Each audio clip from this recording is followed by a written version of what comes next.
Hare Krishna. We would like to welcome all of you all to Nepal, Janakpur. This place that we are sitting in is a very, very holy place. I'm going to give a lot of details of Nepal over the next many days. So, the plan for this next 6 days is like this. We will spend 3 days in Janakpur here, and then we're going to spend 2 days in Kathmandu. So while we are in Janakpur here, I'm going to be focusing completely on the Ram Katha sequence that we had started last time. But in Kathmandu, when we reach there, I'm going to be doing what is known as Nepal Mahatmya.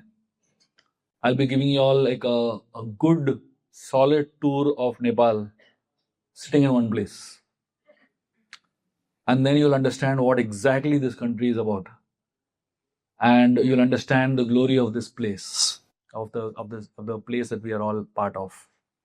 Obviously, some of the places that I'll be speaking about during the Nepal Mahatmya will be covered by us, and some of the places are too far for us to cover.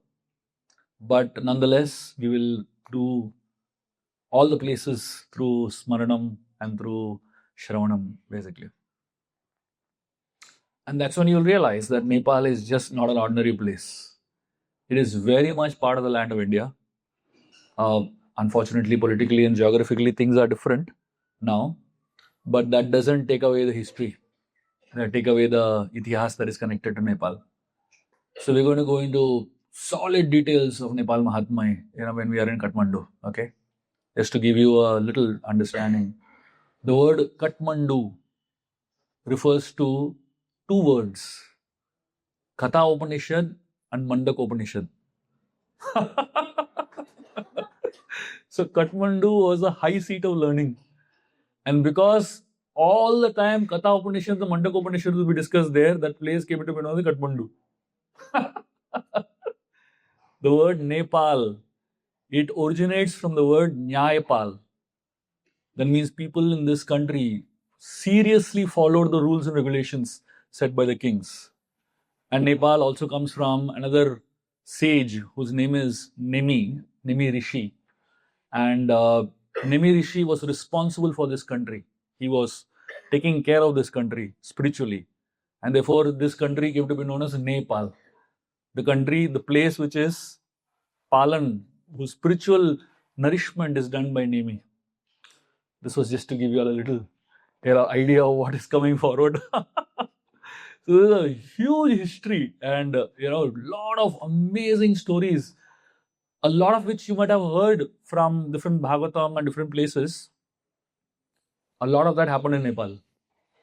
So when I'm going to be sharing, the whole Mahatmya of Nepal, that's when you realize how much Nepal is an integral part of Srimad Bhagavatam and all our Puranas, basically. But for now, let us focus on Janakpur. Welcome all of you all to Janakpur. And I'm sure all of you all had a very blissful night yesterday. With so many factors that are beyond us.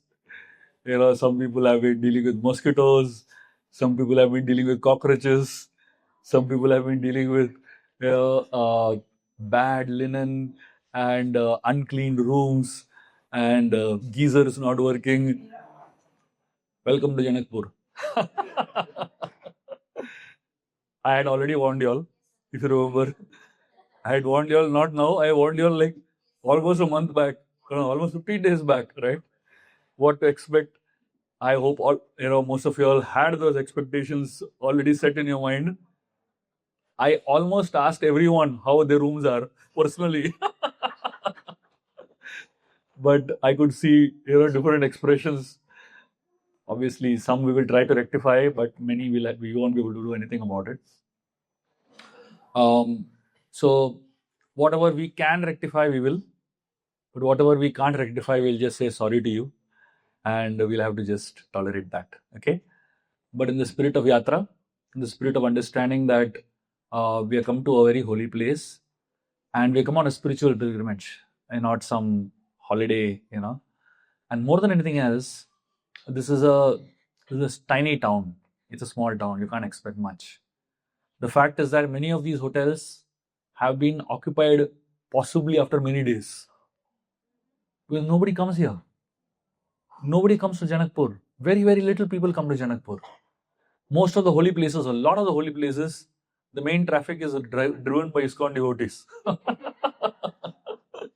And hardly any ISKCON devotees come here to Janakpur. Probably this is one of the very few groups that have actually come to Janakpur. So Janakpur is trying to figure out how to handle us. And especially people from all over the world coming in, Janakpur is not ready for it. But through Shravanam, we will hear the glory of Janakpur, Mithila, which it was once, and then probably we'll feel a little relief from all of that. Nonetheless, if any of you all have some serious issues with your rooms, please do let us know. We will try our best to resolve it. Some of you all have already approached us and we have already dealt with many of the issues. And whatever is left, please do let us know if there are some serious issues. We'll try our best to resolve it. Okay. Before I start discussion on where we left off last time, I just want to give a little summary of what that Babaji yesterday spoke at Sitamadi.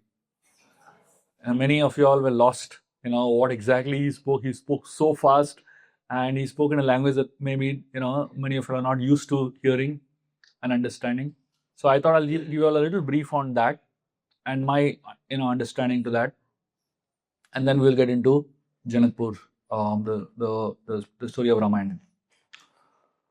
So the story of Sitamadi is as follows. So what this Babaji spoke is from what is known as Sthala Puran. Sthala Puran. Sthala means holy place. Sthalas are places. And each of the holy places have their own stories. They are called Sthala Puran. Usually these stories are not written anywhere. You will not find them written in any book. You will not find them on the internet. You can't do Google searches for them.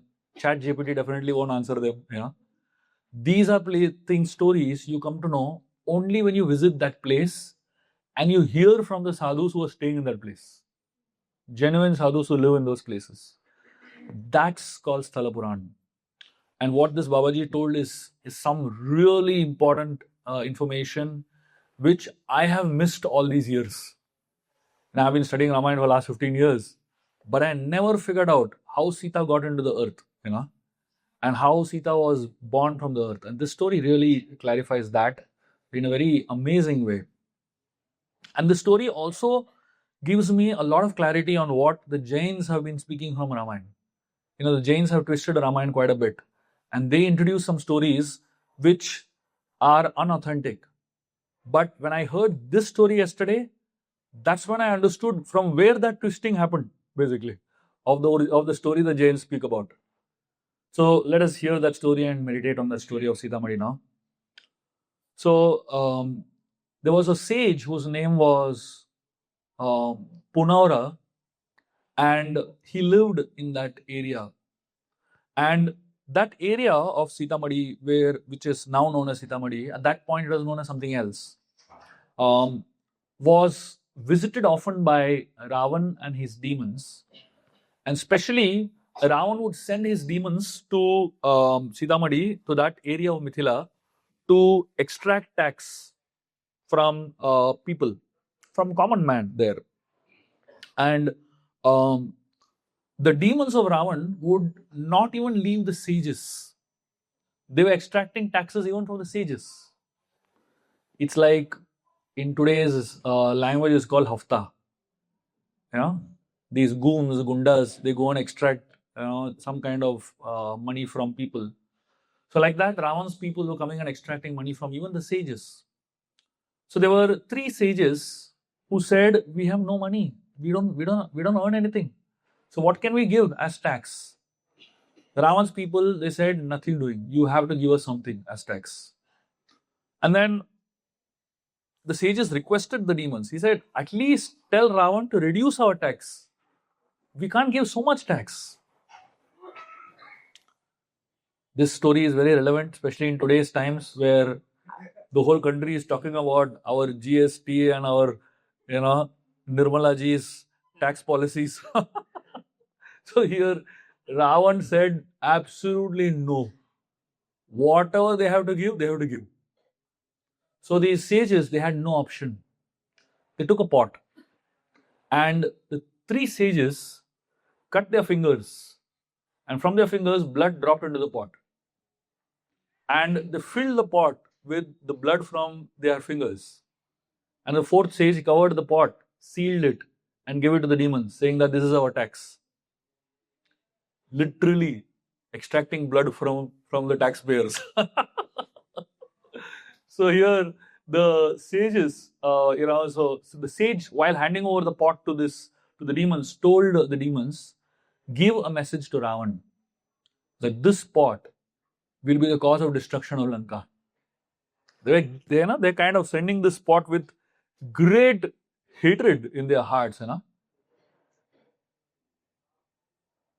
The Mahabharata has a very interesting way of putting this.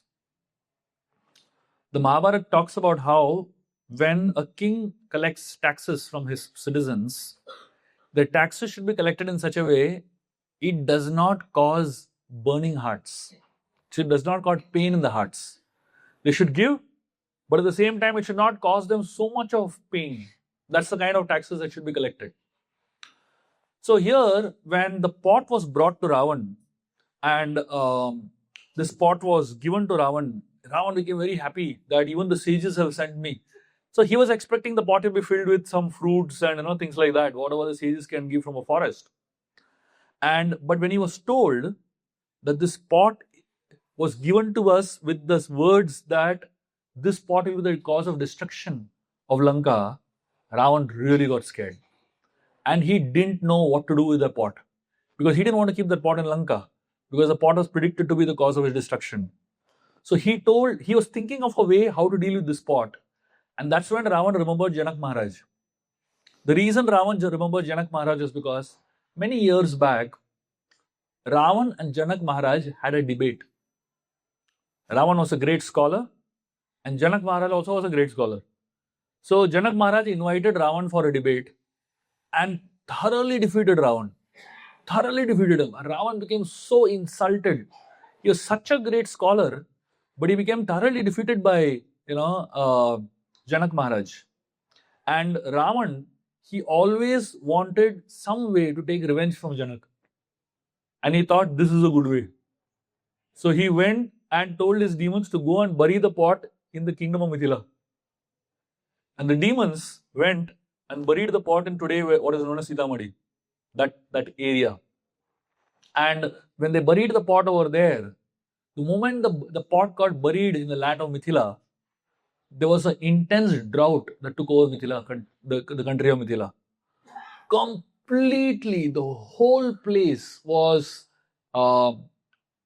famine struck. No rains at all. And this calamity continued for almost 12 years. Janak Maharaj, when he realized that such a major calamity has come, he became very concerned. And he began to perform yajnas to rectify the situation and inspire the rain gods to send rain. 5 continuous years, Janak Maharaj did yajnas. After 5 continuous years of doing yajnas, there was an Akashvani that came and told Janak that no matter how many yajnas you do and no matter how many years you continue doing yajnas, rain will not come to Mithila. And Janak got scared. He had no idea how to resolve it.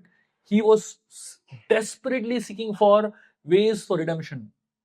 And that was when Janak Maharaj was told by the Akashvani that you should go in this particular direction.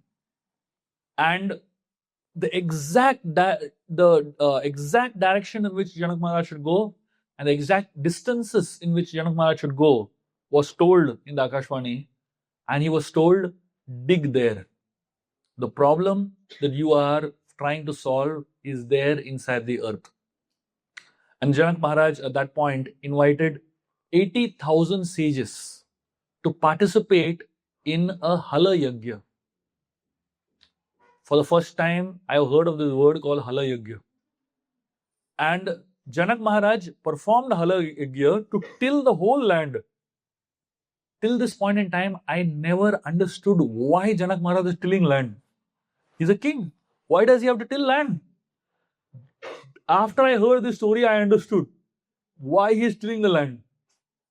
And he was told, wherever your hull gets stuck, dig there. And Janak Maharaj, he started tilling the land. And wherever the hull was getting stuck, first he would give profuse charity to the Brahmanas. So everywhere the hull would get stuck, first Janak Maharaj would give a lot of charity and then dig there. And then he would go further. So like that, the Hala Yagya continued. Till the point in time where in one particular area they found a pot. And when they opened this pot, inside the pot they found a beautiful baby girl. Now imagine, the sages had put their blood inside it, but that it transformed into a beautiful baby girl. Mother Sita is, we know it's the internal energy of the Lord, isn't it? Ladini Shakti of the Lord. But look at the origin of the Ladini Shakti. She's being born from the blood of the sages, which essentially means the sages, their blood is so pure that, Sita Devi is being born from that kind of a pot.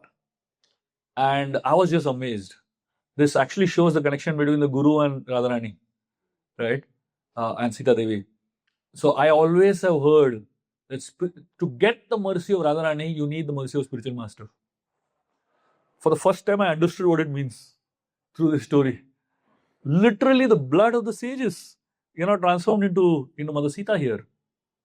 And so when they removed this pot and this beautiful girl was born, all the sages, they became so happy and blissful seeing this beautiful form of Sita. And as soon as the pot was brought out and Sita was brought out of the pot, it began to rain torrentially. The years and years of drought went away just by the appearance of Mother Sita. And all these 80,000 sages, together with their own hands, dug out a massive pit on the earth. And that pit filled up with water.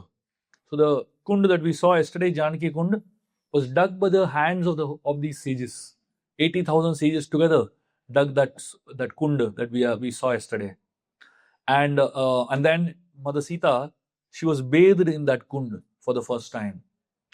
Janak Maharaj took that particular baby girl, Mother Sita, to the sage who was known as Punaura. And Janak Maharaj told the sage that many years back I had performed a yajna and I had handed over land in this tract, in this area, to you as a dakshina after the yajna. So technically this land belongs to you. And because this land belongs to you, anything comes out from this land also belongs to you. And therefore this girl is yours. Janak Maharaj handed over Sita to this sage named Punaura. And the sage, when he saw this girl, he said, what will I do with this girl? How will I raise her? He gave this girl back to Janak Maharaj. And he told Janak Maharaj that I request you to please take this girl and raise her. And when she is old enough and she gets married, you organize a beautiful swayamvar for her. And when she gets married, my request is that before she goes to her husband's house, she should come here and then go. And Janak Maharaj agreed to that. Mother Sita, was taken by Janak to his palace. She was brought here in this particular place, which we know as Janakpur. And Mother Sita grew up over here. And after the marriage of Sita and Ram, before they went to Ayodhya, they went to this particular place. And Sita Madi, so when Janak was doing this Hala Yagya, this entire sacrifice that he was doing, which lasted for quite some time, they created a small hut for Janak to live in. And this is the hut that Sita was brought in first as soon as she was born. That hut in Bihari language is known as Madi. And because she was brought in that particular hut, So this particular place got the name Sitamadi. And then eventually, after the whole, Janak Maharaj met Punaura, then he went back to Janakpur. Then after the marriage of Sita and Ram first visit this sage. And therefore, that particular land, that particular area is also known as Punaura Dham. This is another reason why that name has come, basically. So now, this kind of summarizes everything that we spoke, and all that we saw yesterday. And there is also the place where the Hala was actually, plowed, where Sita was found. Though obviously we couldn't go there. There is a place where Janak Maharaj established a Shivalinga, and in that exact spot where the Hala got stuck. So this kind of summarizes what we saw yesterday and what we heard yesterday from this sage. I don't know how many of you all understood the whole story yesterday already, and I'm sure those who didn't understand, would have understood it today. And also now you understand the context of the whole story with the Ramayana. So now we're going to continue from where we left off last time. Yeah. What is the connection between the Jain community? Oh, okay. Yeah. So the Jains have a story where they say that Sita was actually the daughter of Ravan. They say that Sita was born in Lanka, and when she was born, an astrologer told Ravan that this girl will be the cause of your destruction. And Ravan, he sent this girl away from Lanka, and some people say that he threw the the box in the ocean. Some people say that Ravan buried the box under the earth. Something different versions are there. And then eventually that same box was found in Mithila, basically, by Janak Maharaj. And actually many people say Sita is not kidnapped by Ravan for any wrong reason. Sita is Ravan's daughter only. That's what the Jains say. So now if you understand this story, you actually get the right version of it. Sita is nowhere Ravan's daughter. She was born from the sages, basically. Born from earth, Bhumija, basically. But essentially, there is no connection of Ravan with Sita as such. But it's just that the pot reached over there because of some arrangement, and then the pot was returned back by Ravan back to Sitamadi here, and the pot is buried over here. So that's the whole context, and that actually sets to rest the whole Jain speculation, basically, and it actually gives a good perspective to this story. Hari Bol. Okay. So now we're going to continue from where we left off last time. Anybody remembers where we stopped? So we stopped at the point where Vashishta gets up and convinces Dasharath Maharaj to let go of Lord Ram. So Vashishta essentially tells Dasharath that what you can do for Ram, Vishwamitra can do 10 times more for Ram. Parents are love oriented, and teachers are growth oriented. So obviously, for us to grow in our lives, we need people who can discipline us. We need people who can push us, isn't it? All of us in our spiritual lives, we all need to grow, isn't it? But if we are left to ourselves, we will completely grow at the slowest pace possible. We need teachers who can push us. We need teachers who can shape us, who can discipline us. So Vashishta is telling Dasharath Maharaj, in Ayodhya, Ram will be pampered. But with Vishwamitra Muni, Ram will be disciplined, and then he will grow. So Vashishta tells Dasharath Maharaj that Vishwamitra has so many missiles given to him by Lord Shiva. And these missiles are so powerful that with the help of these missiles, Ram will become unconquerable. Finally, Dasharath Maharaj sees the wisdom and decides to let go. In life always takes turns. When life takes a turn, don't try to stop it. Life is like a river. Sometimes rivers take turns. I don't know, any of you all have experienced it. When I used to go to Vrindavan 25 years before, 15 years, 20 years before also, the Yamuna was flowing somewhere else. But today, if you actually go, the Yamuna has receded quite a bit. There is massive change in the course of the Yamuna river. So when a river takes a turn, you can't stop it. If you try to attempt to stop a river from taking a turn, you will drown and die. When a river takes a turn, the only thing you can do is walk out. Don't allow, don't try to intervene over there. Just accept the idea. And when a river actually floods a land and then recedes, that land is much more fertile than before. Similarly, when life takes a turn, it might seem that it's flooding into our life or we are losing so much. Just let life do what it needs to do. But at the end, you will only gain more. So Vashishta is telling Dasharath Maharaj, don't try to prevent the plans of God. Let it happen. And just wait for some time. When that water recedes, you will realize this is the best thing for it to happen. This is the best thing that happened in your life. When the water is coming in, flooding into our lives, it is not a joke. It's not easy to handle. Isn't it? Not at all easy to handle. Now imagine you're sitting in your house, suddenly flood comes. It's a crazy thing. But understand that every time a calamity comes into your life, when that calamity recedes, there will be a much more fertile soil. In my little experience of Krishna consciousness, I've seen many people come to the path of Krishna consciousness. But they take the path of Krishna consciousness seriously after a calamity only. Till everything is good in life, nobody takes Krishna consciousness seriously.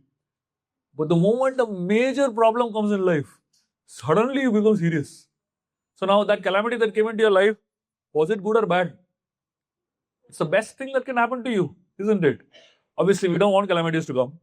Kunti Maharani had that realization. Vipada Santuja Shastra, she said, every time let calamities come, because she realized every time a calamity came, she became better in her Krishna consciousness.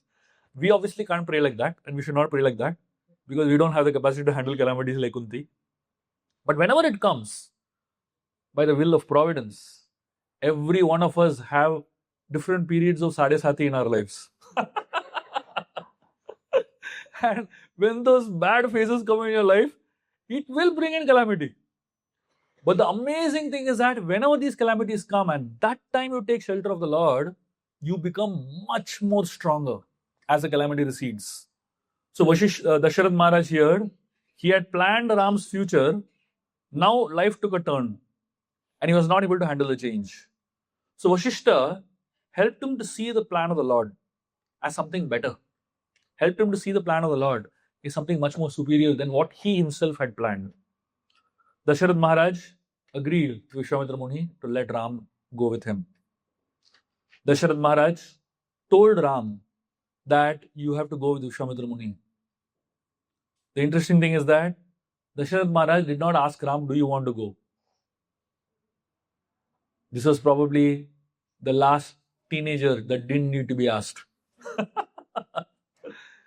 Dasharath Maharaj didn't ask Ram, do you want to go? Ram didn't say, who is this fellow you're sending me with? Ram didn't say, what is travel arrangements? Ram didn't ask which hotel I'm staying in.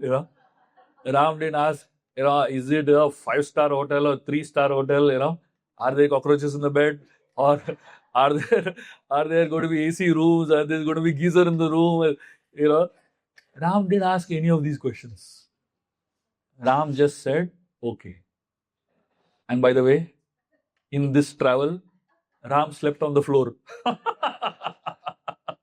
On the ground, with no bed sheets, with no roofs, no ceiling above him. Absolutely, in nature. So we can meditate on that. When we're sleeping on our beds, and all kinds of strange things happening around you, you can meditate on this beautiful episode. Ram just said, okay. He just walked along with with Vishwamitra Muni. And obviously, when Ram walked along with him, immediately Lakshman said, I'm also going. Nobody asked Lakshman at all. He volunteered. This is the time from which the buy one, get one offer began. Vishwamitra Muni asked Ram, Lakshman came free. With him. Ram came into this world. One of the reasons for Ram Avatar is to teach the world unflinching faith in superiors. This is one of the purposes of Ram's incarnation, to teach the world to have unflinching faith in those who are superior to you. Superior in age, superior in devotion, superior in, in terms of being your parents or guru, whatever. And at the same time, when you have someone like Ram who has unflinching faith in superiors, it is also a test of the superiors. Can they handle such people? Are they good enough to be to have had? I mean, for someone to repose so much faith on them. So Dasharath Maharaj tells Vishwamitra Muni, when he hands over Ram to Vishwamitra Muni, he tells them, from now, you are their father and you are their mother. So why does Dasharath Maharaj tell Vishwamitra Muni that you are their father and you are their mother?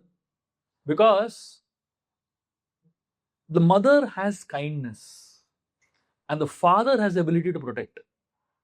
The life of the sage is result oriented, but the life of a parent is love oriented. When you are with sages, when you are with very spiritually powerful people, they are heavily result oriented. Obviously, it's not something that they want something for themselves, but they want to do something good for the world. So they have to really focus on doing so many tangible things. So whenever you are with such sages, such people who are very powerfully spiritual people, you will see that they are very intense people. They are always running in such a pace as if they are going to die tomorrow only. They want everything to be done today. Why?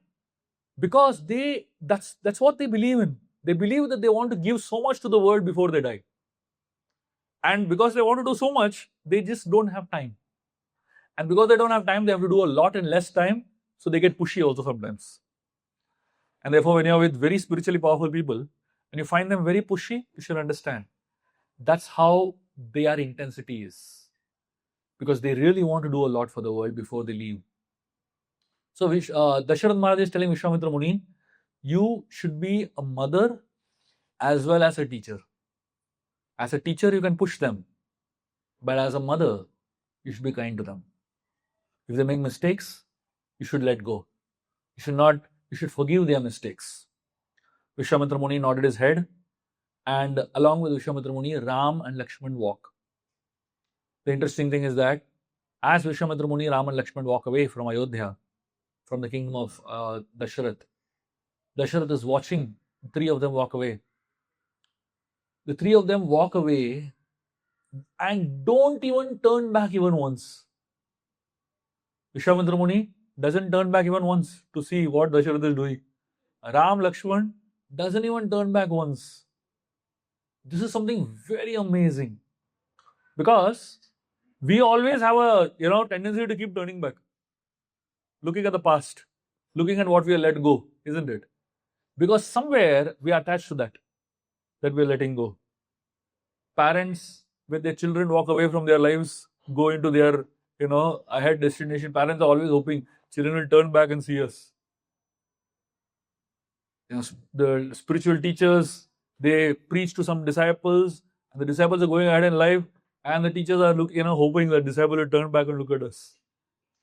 Old parents, it's every one of us. When we let go of something, we always are looking back because we're still attached to that thing or that person, isn't it? When we let go of a relationship, we're always looking back. Spiritually evolved people don't look back. They keep looking forward. And they keep walking ahead. Ram, Lakshman, and Dasharath and Vishwamitra Muni didn't look back even once. And Dasharath Maharaj, he was losing his heart.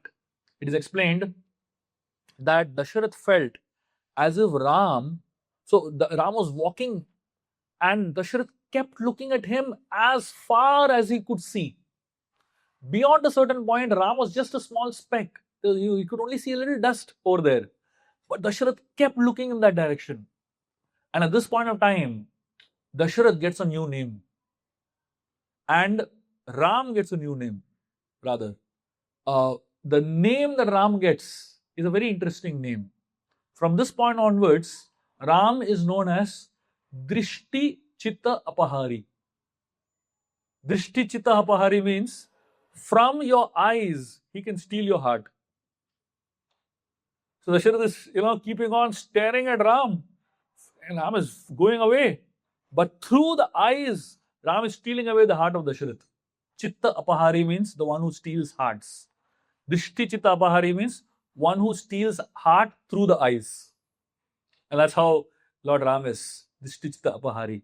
So whenever all of us are going for darshans, and whenever we're all, visiting all these holy places, and when we go to, have these beautiful darshans of the different deities, and we're leaving from that place, we feel like turning back and looking at Ram again, one more time. He has stolen your heart because he is expert in doing that. He's known as Drishti Chitta Apahari. Once you look at the deities, that's it. He steals your heart away. And you go back, you go away from there, but something you feel you have left back, over there. So that is what Dasharatha Maharaj was feeling over here as Ram was walking away from that place. As Ram, Lakshman, and Vishwamitra Muni walked into the forest, this was the first time Vishwamitra Muni is having privacy with Ram. Over the next 2 or 3 days, we're going to be seeing a lot about Vishwamitra Muni. And at the end of the story, when I finish the complete story and the entire story is over, you'll understand what I'm saying now. Vishwamitra Muni was waiting for this opportunity to be with Ram alone. Because in Ayodhya, there was too many people. And plus, the whole Ram avatar is such a thing that, he is come as a human being.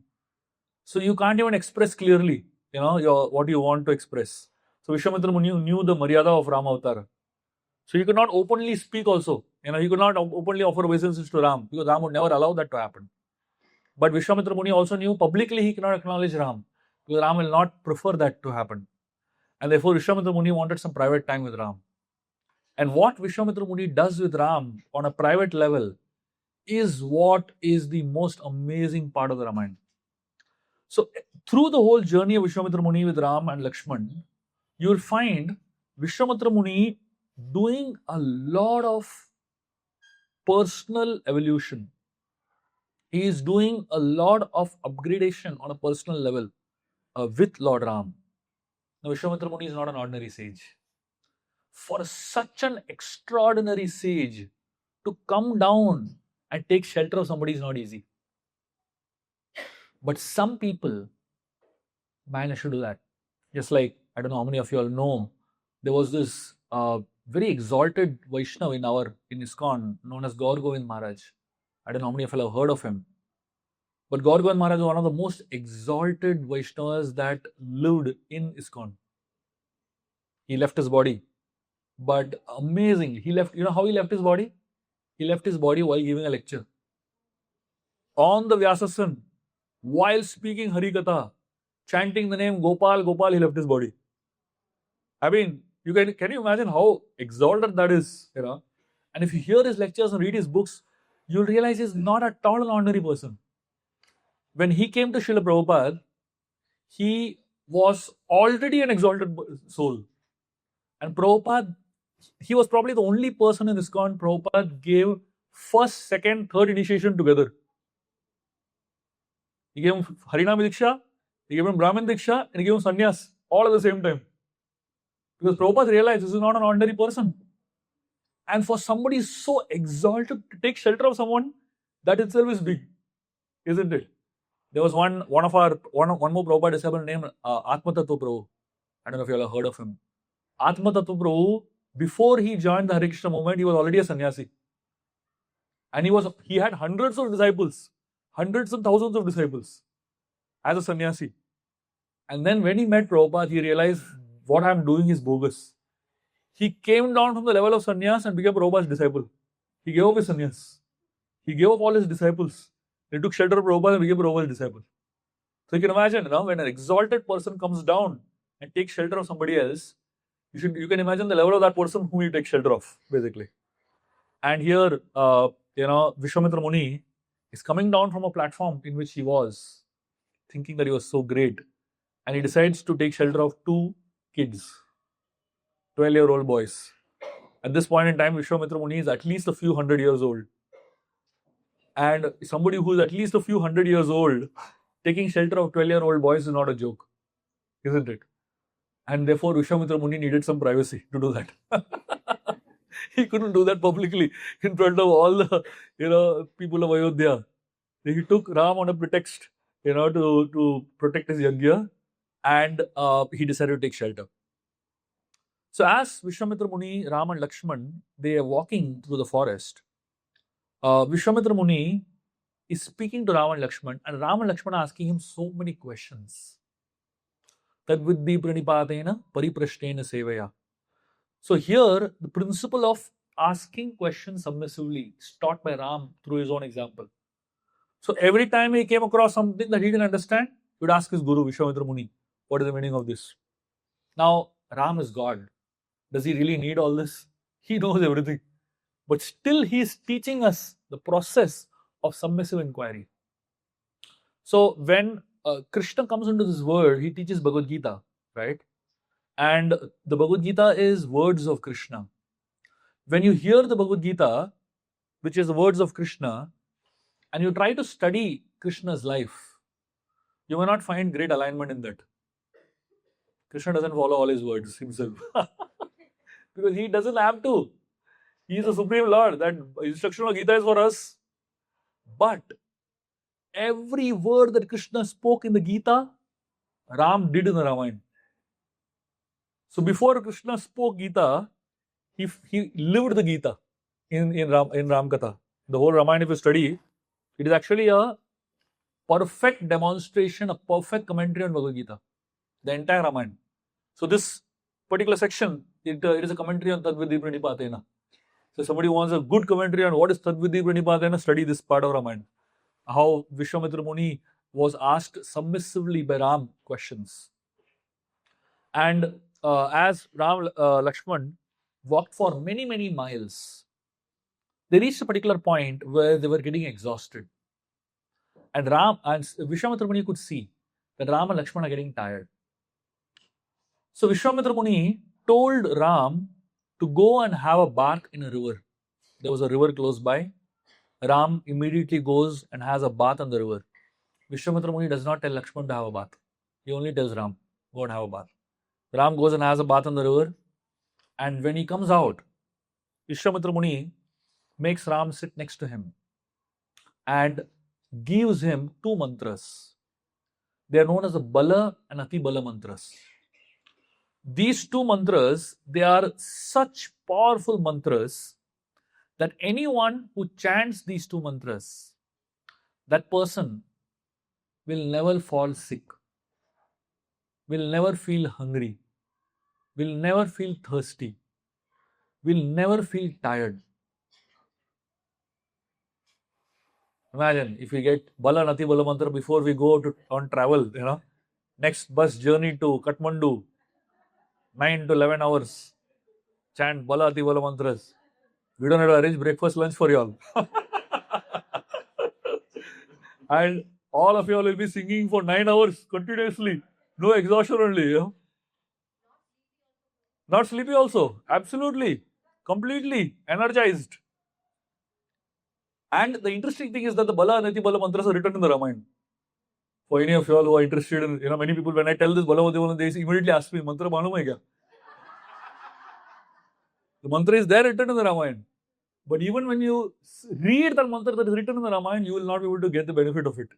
Because that mantra has to be given by a guru to you.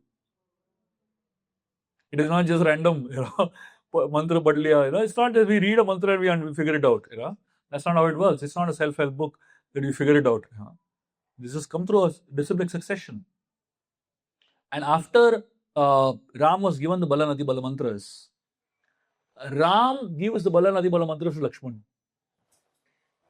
Why? Lakshman would never want to be at the equal level as Ram.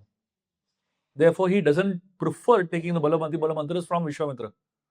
So now when Ram gives Lakshman the Bala Nati Bala mantras, Ram becomes the guru of Lakshman. So Lakshman is the guru of the whole world and Ram is his guru. So this is the most amazing thing of Guru Tattva. So the spiritual master gives knowledge to Ram, and Ram gives knowledge to the spiritual master. So one guru is Vishwamitra and another guru is Lakshman, isn't it? Both are gurus, and that's how the disciplic succession is a cycle. It's a cyclic thing. It's not linear. So when we approach the spiritual master connects us to God, and when we connect with God, God connects us back to the spiritual master. When you enter the spiritual world, when you are the entrance of the spiritual world, we are standing at the gate of Vaikuntha, and at the entrance of the spiritual world, you will be asked a question: who are you? Please don't tell your name; you'll be rejected. You should tell your guru's name. At the entrance of the spiritual world, if you ask who are you, you should say, I'm a disciple of so and so. That's your entry into the spiritual world. If you tell your name, they will throw you out. You don't deserve to be there, basically.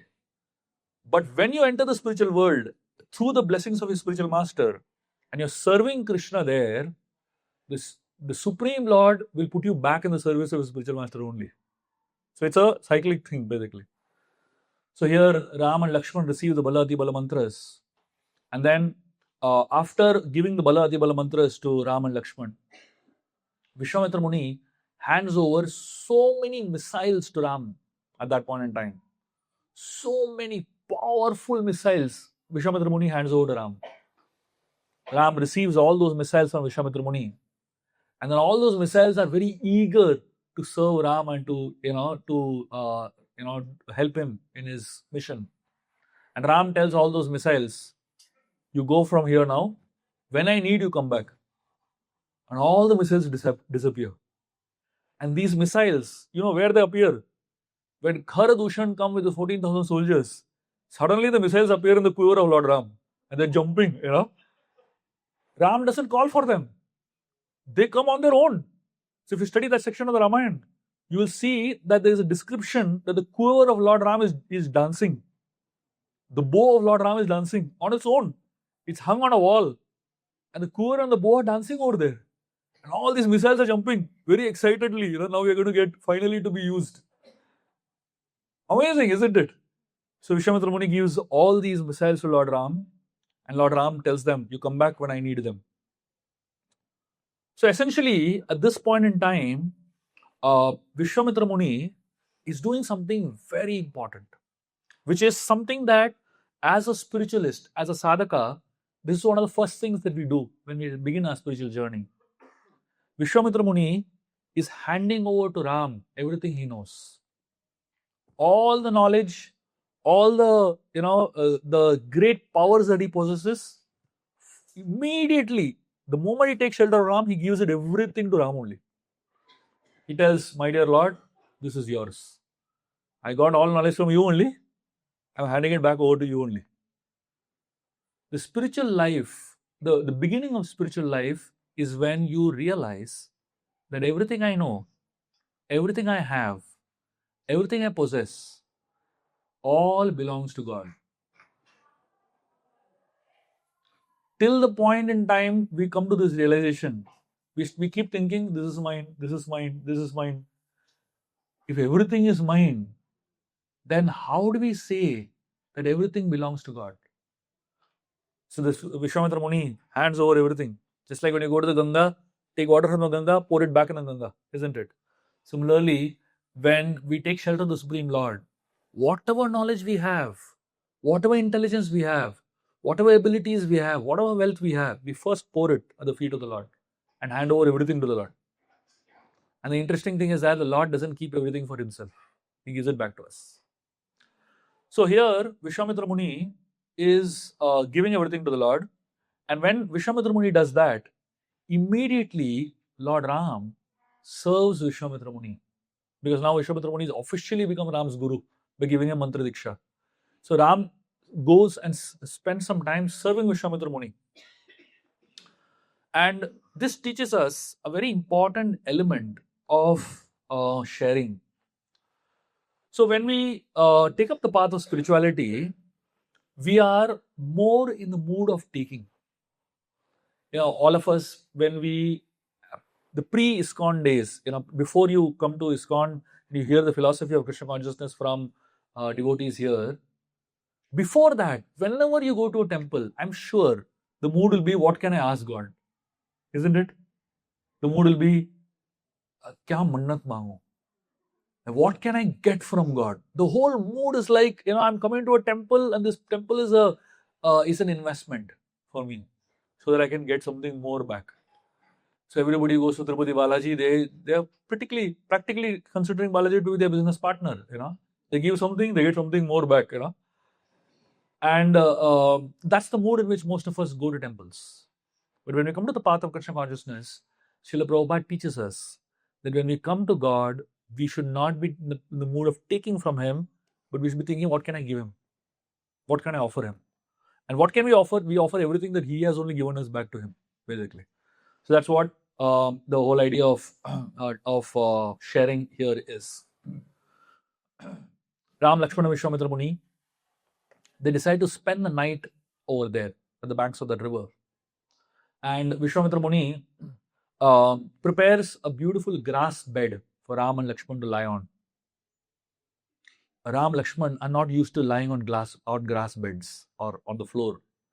They are used to lying on the most amazing, softest of beds.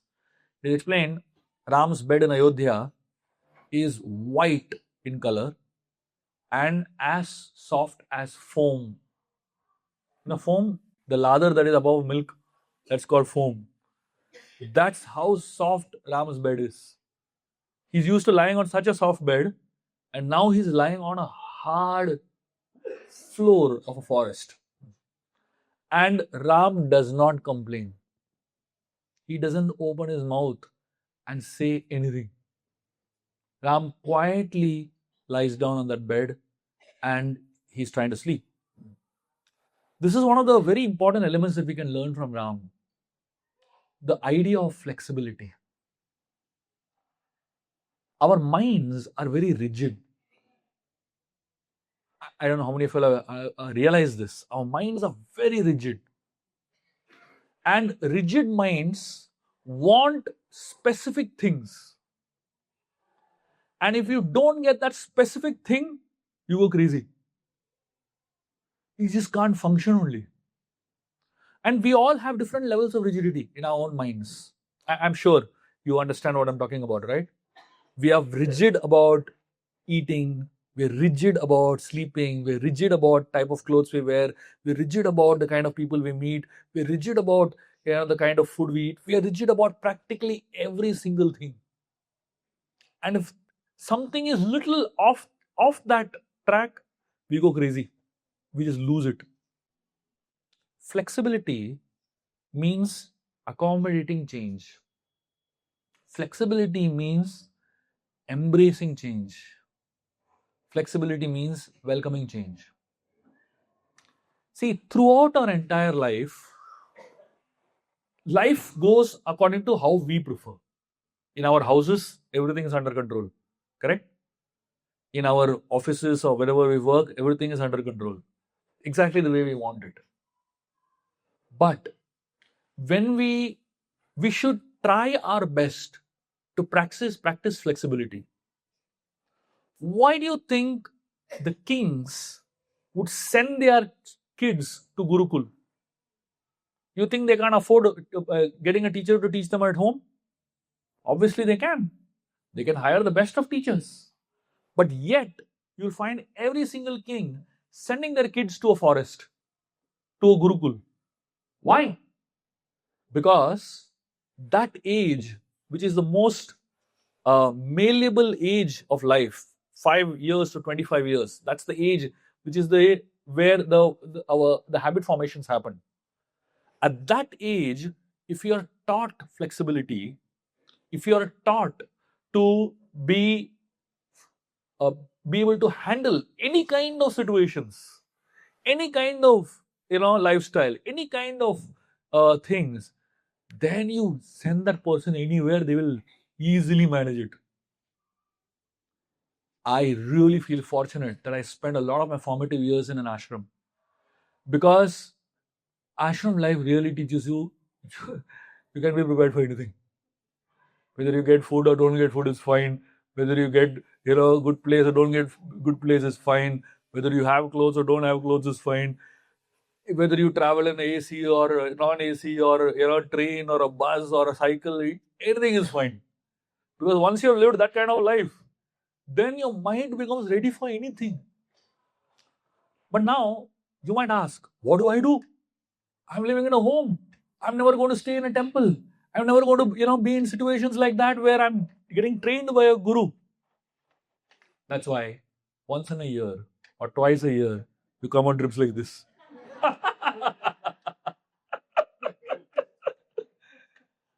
For 7 days, can you allow your mind to be flexible? For 7 days, can you allow your mind to welcome anything, embrace anything? For 7 days, can we exist without complaining about any single thing? If we can't, then we are very far away from the idea of flexibility. And if you can, for 7 days you can completely be flexible, you can be flexible anywhere in your life. So yatras are training grounds for us to train our minds. Here, Vishwamitra Muni taking Ram and Lakshman to the forest. Can't he do that yajna in Ayodhya?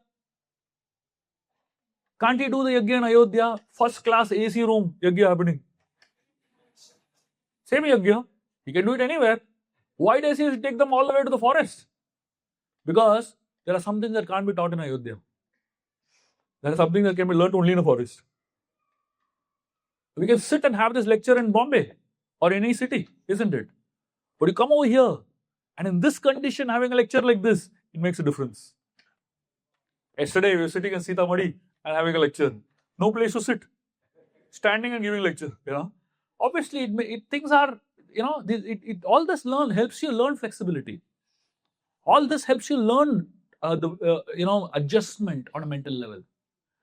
And that is what spirituality is about. Spiritual practices is about making your mind flexible. And then your body becomes flexible. Material life is about making life rigid. This is what I want. This is how I want it. This is the level of comfort I want. That's what material life is all about. So that's why here, when we study a story like this, Vishwamitra Muni is training Ram and Lakshman in a forest, in a setting that is completely out of your control. And in such settings, you learn a lot about your own life. You learn a lot about your own limitations. You learn a lot about your own shortcomings. I mean, I've taken people on so many yatras, Govardhan Parikrama, I see when you start the Govardhan Parikrama, the mindset that you have determines a lot whether you'll complete the Parikrama or not. When you start the Govardhan Parikrama, if you start with the thought that ho jayega, it'll happen, then you will actually complete it. But you start with the thought that, Arey, how are you going to do 21 kilometers? I don't think I can. You will not make it. It's all in the mind, isn't it? I have a small 5-year-old child holding my hand, 21 kilometers. He didn't leave my hand for one moment also. 21 kilometers. He didn't leave my hand for 1 second. Completed walking on his own. 80-year-old people completed on their own. Char Dham, I'm sure half of you always here doing Char Dham Yatra, right? Crazy things happened, It's all in the mind, isn't it? It's all a mind game. So the idea of flexibility is what Ram and Lakshman are learning here from Vishwamitra Muni. So when Vishwamitra Muni is lying down like that with Ram and Lakshman sleeping next to them, Vishwamitra Muni was thinking, these two kids, 12-year-old kids, first time in their life away from their parents, what can I do to make their night better? What can I do to make their experience of staying in a forest for the first time better? Vishwamitra Muni lies down next to Ram and Lakshman and tells them stories. By the way, Vishwamitra Muni is not a storyteller. Vishwamitra Muni is a hardcore sage, lived in the forest all his life alone. And he only has animals around him. He doesn't have small kids to entertain. Never handled like that. And yet, In this particular point in time in Vishwamitra's life, he realizes that I need to uh, soften up a little bit. There's a difference between the path of austerity and the path of devotion. In the path of austerity, the more harder your heart is, the better it is for you. You'll progress more. In the path of devotion, the more softer your heart is, the more you'll progress. Vallabhacharya had two disciples. One guy comes to Vallabhacharya and he's crying and crying and crying. And um, uh, he's telling Vallabhacharya that I lost my wife. And I was so attached to her. I loved her so much. And I lost her. I'm feeling very, very sad. But now I know that I need to focus on my spiritual journey. Vallabhacharya immediately gives him initiation and initiates him in the process of bhakti. And another person comes and he tells Vallabhacharya, I just lost my wife. No tears in his eyes. Absolutely like tough guy. He comes and tells Vallabhacharya that I think I'm prepared for spiritual life because not even one tear came out from my eye. I think I'm very detached. Vallabhacharya told him, you're not qualified for spiritual life. He said, you go and develop some emotion and come back. Amazing, isn't it? So usually you think that when you have to practice bhakti, you have to become like a very tough person, very, very detached and very, very, not really emotional. And then you can practice bhakti nicely. But the Vaishnava Acharyas tell us, for us to practice bhakti nicely, you need to have emotions. But unfortunately, before bhakti, our emotions are directed in the wrong direction, towards the wrong people. But when you start practicing the path of bhakti, your emotions get directed in the right direction. And then when you practice bhakti, those same emotions that you have, the same sentiments that you have, it can be reposed on Krishna much easier. So here, Vishwamitra Muni, all his life, he had been a hardened sage. But now, when he is with Ram, he's understanding the path of devotion needs you to soften up. And how does he soften up? He softens up by starting to tell stories to Ram and Lakshman. And Ram and Lakshman, hearing the stories of Vishwamitra Muni, they go to sleep. And as Ram and Lakshman go to sleep, it's late in the night, early in the morning, just before sunrise, the Brahma Muhurta time, Vishwamitra Muni gets up and goes to have a bath in the river. He performs all his morning prayers and morning sadhana, and he comes back and he sees Ram and Lakshman are still sleeping. Now, obviously, Vishwamitra Muni's life is very intense, right? Every day, get up at the same time, every day, the same type of sadhana, every day, cold water bath. It's like super intense and very defined life. And then he comes and sees Ram and Lakshmana sleeping. So Vishwamitra Muni obviously wants to wake them up. But at this point in time, Vishwamitra Muni goes through an amazing experience, something that he has never experienced in his life. For the first time in his life, he sees the sleeping beauty of Ram. When he sees the sleeping beauty of Ram, he suddenly feels sleep is beautiful. All these years he was thinking sleep is Maya. He did not sleep at all. But when he sees the sleeping beauty of Ram, he says, wow, if this is what sleeping beauty is, I really wish I can see the sleeping beauty every day in my life. And then Vishwamitra Muni, in his mind, he begins to think about Mother Kaushalya, who is fortunate enough to see the sleeping beauty of Ram every day. He's thinking, what a fortune she has. I am getting to see the sleeping beauty of Ram once in my life. And I am feeling so happy. But how fortunate is Mother Kaushalya that she's getting to see the sleeping beauty of Ram every single day. How fortunate she is.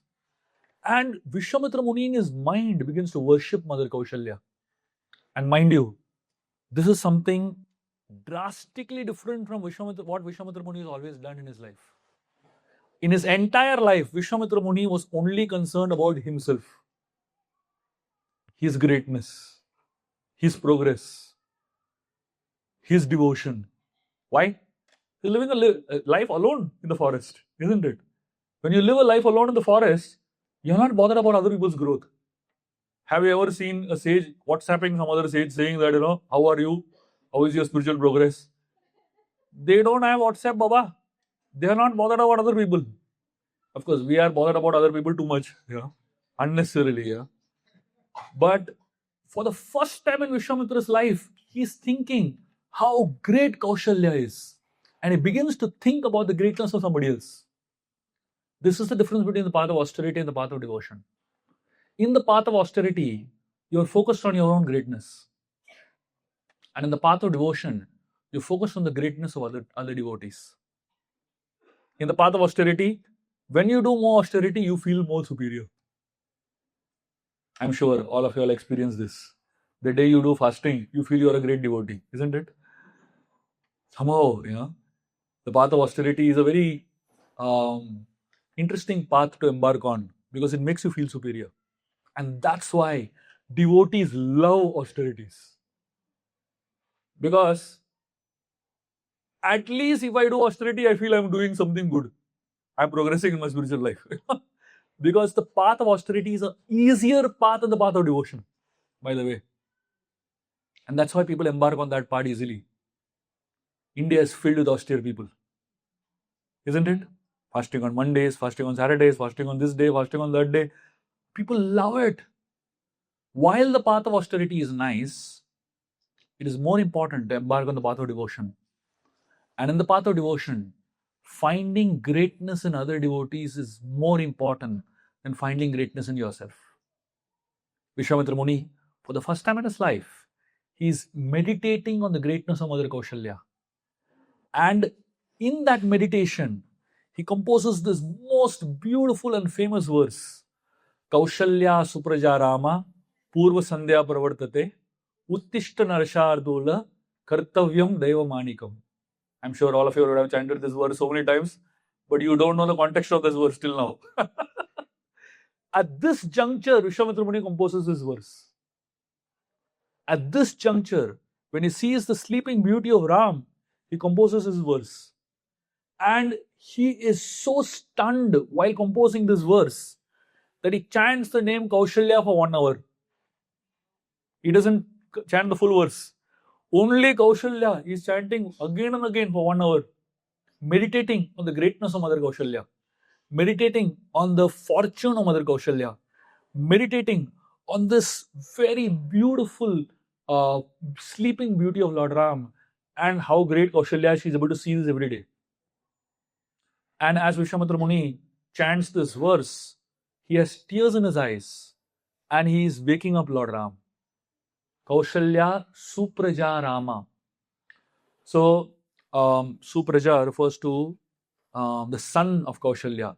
Praja means, descendant or child. Supraja means very good child. The word Su, whenever you add it, means good, basically. So I'm not sure whether you would like to call all your children Supraja.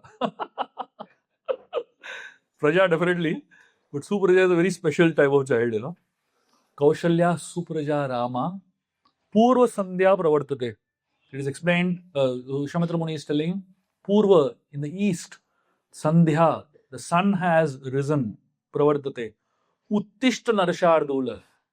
He's telling Ram, Uttishta. Uttishta means wake up. And what is he saying? Narashardula. Nara is human being. Shardula refers to a lion. Shardula refers to a lion among humans, basically. Narashardula, or rather a tiger among humans, basically. And Narashardula, Kartavyam Deva Manikam. He says, get up, O tiger among men. Kartavyam Deva Manikam, to perform your duties which are ordained by gods. So essentially, all of us should meditate on this and get up. It's an inspiration to wake up. A lot of us don't have any inspiration to wake up only. Imagine the inspiration for you to wake up is going to school.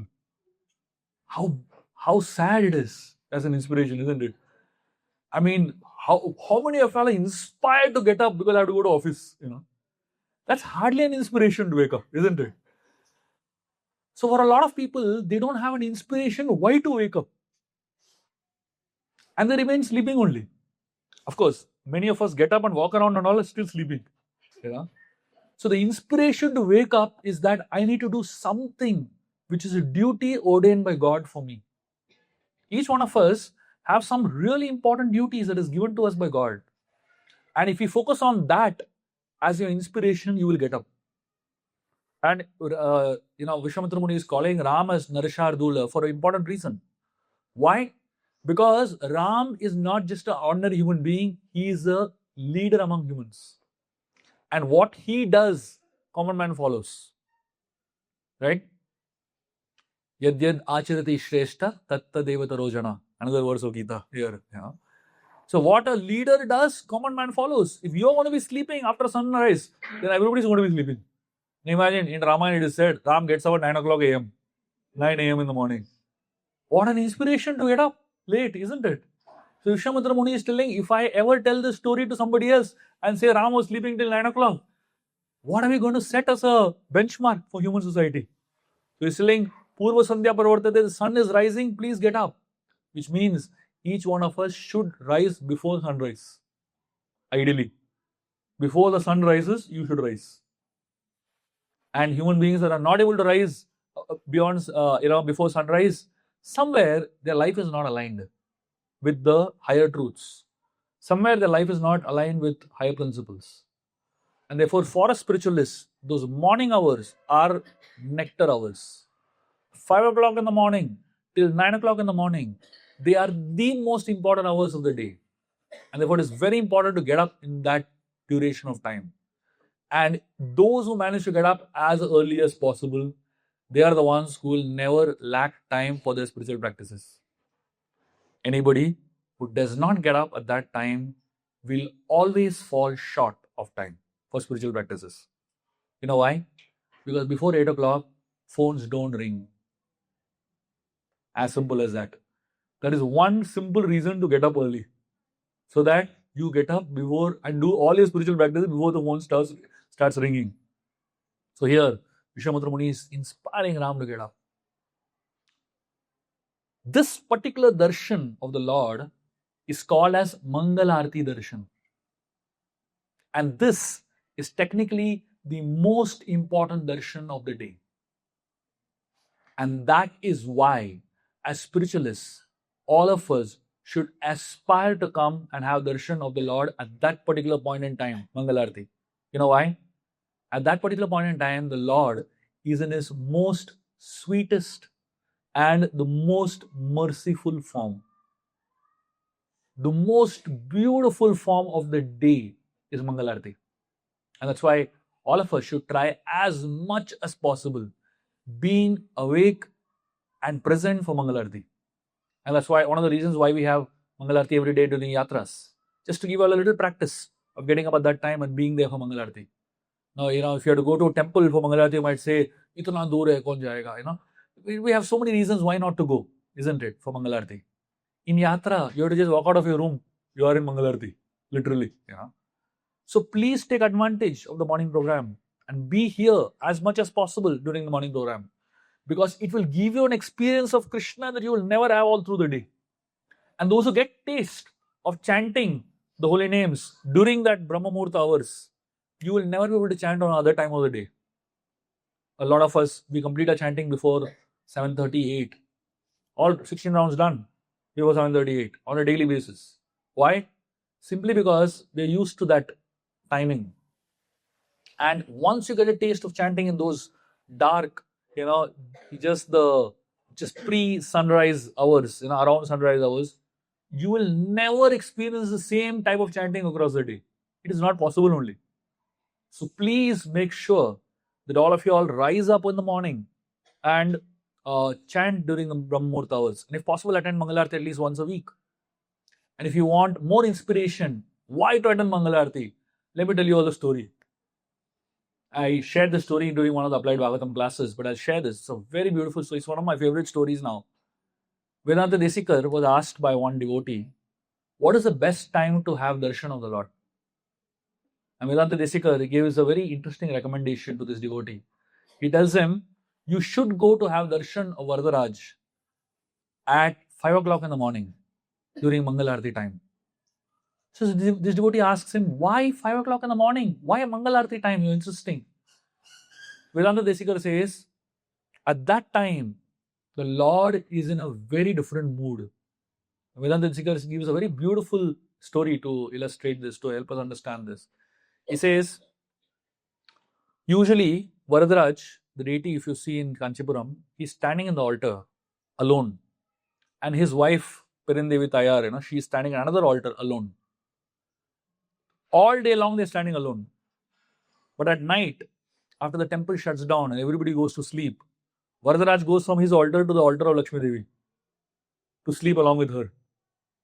And when he sleeps along with Lakshmi Devi, he likes to sleep on her arms.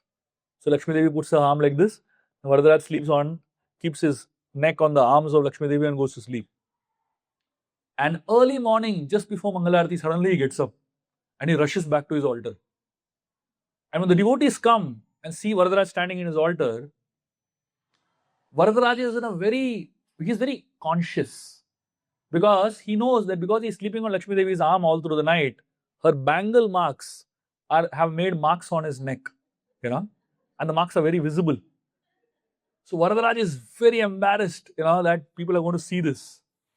So if anybody comes and has darshan at that time and asks Varadaraj anything, he will say, take it, but make sure you don't tell what you saw outside. So he kind of, has this little exchange with his devotees. So anybody who reaches for Mangal Aarti, they get some very special favors of the Lord, because the Lord is in a different mood over there. No? He's just woken up, he's too beautiful, and he's just having some embarrassing moments. And at that point, if you reach the bedroom of the Lord, you get some very special mercy. And the Mangal Aarti darshan is the bedroom darshan of the Lord. Other times in the day, through the day, he's a king, gorgeously dressed with ornaments, with crown and all that, very opulently dressed. But Mangal Aarti, he is just woken up from bed. Will you ever get access to a king in his bedroom? Impossible. You'll get only access to a king in the court. But very special people who are very close to the king get to see the king in his bedroom. So those who reach for Mangal Aarti, they are that fortunate. They get to access the Lord in that close connection. And therefore, I would highly recommend all of you all, please attend Mangal Aarti regularly. There is some special mercy available during that time of the day, right? So Vishwamitra Muni, he wakes up Lord Ram and Lakshman in this way, and he reminds Ram and Lakshman of their duties. Kartavyam Devamanikam. All of us need inspiration in life. Even Ram and Lakshman need inspiration to wake up. So you can be kind on yourself to understand that even Ram and Lakshman need inspiration to wake up. That means you and I need inspiration.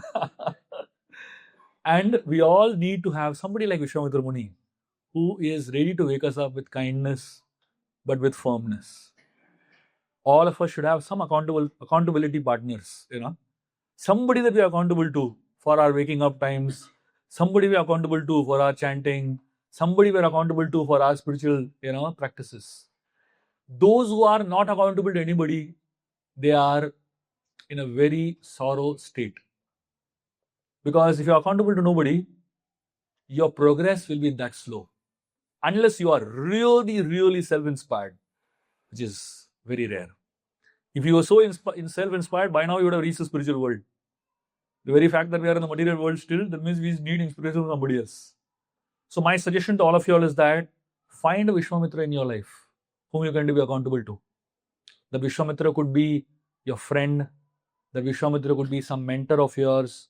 The Vishwamitra could be some counselor, some guide, somebody, especially if you're going through some struggles in your spiritual sadhana and you're not able to come to a point where you want to reach. Go and ask some Vishwamitra to push you. Vishwamitras usually are kind people. They don't get pushy themselves. You have to go and give them permission to push you. If you give them permission to push you, they'll push you like anything. If you don't give them permission, they will let you be at your pace. You'll grow at your pace. So we all need someone to push us. So Vishwamitra Muni, Ram and Lakshman get up, they get ready, and they embark on the journey. And they go towards the confluence of Ganga and Saryu river.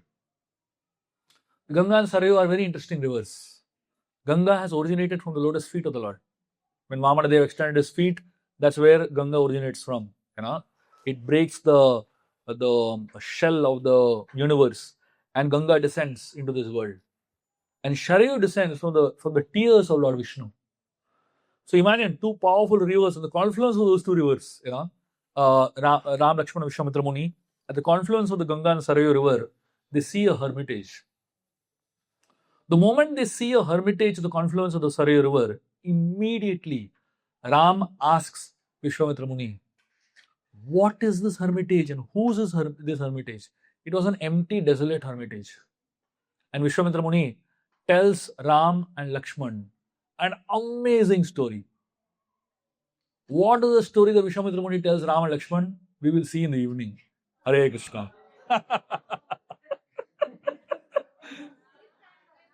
I left her at a high point. The cliffhanger, yes. And this is the point where Ram Lakshman are going on a very powerful journey. The next three stories that we're going to see are really special and very sweet stories. We'll continue in the evening and we will go on some really intense katha. So hopefully we plan to do a little longer katha in the evening today. Now we're going to some holy places, but we are planning to walk it down. The holy places are just around the corner. Our hotel is in such a place that literally stone throw away you'll reach one holy place. So most of you all have already gone to all the holy places by the time you reached your hotel. That's the reality basically. But we want to go on a procession, a Harinam Sankirtan to these holy places. So let us all be together and go in a order. So I don't want all of you all to go all over the place basically. Let's go in a very systematic 2 lines order. All just make sure that we're just doing 2 lines, and some places we might have to even do 1 line just so that we're not messing up the traffic. Also, through the whole procession, we'll go on Harinam Sankirtan. So Rishikesh Anandbu will be leading us on Kirtan, and all of us follow the group in an order. And I would really like all of you all to dance very gracefully. So when Rishikesh Anandbu is singing, we hear nicely, and when we are singing, we raise our hands and sing along. Okay? So we're going to do a little drill today. So it's going to be a very systematic Sankirtan, not a chaotic Sankirtan. So when systematic Sankirtan happens, it's very pleasing to the eyes of people who look. So when we're going on the streets of Janakpur, let us set a good example to everybody. Okay? And go on a nice Harinam Sankirtan. Everybody is chanting and holding up our hands and dancing nicely. And then we will go to each of the holy places and spend some time. And in each of the holy places, we will have a little description on what the holy places are and what pastime happened over there. So let us all be together in it, okay? And for those who are elderly and not able to walk, we will arrange for rickshaws or a small bus, one of the two. So all the elderly people can contact devotees at the back, and we will make sure we arrange some transport for all of you, okay? Thank you very much. Hare Krishna. Sita Ram Lakshman Hanuman ki, Srila Prabhupada ki.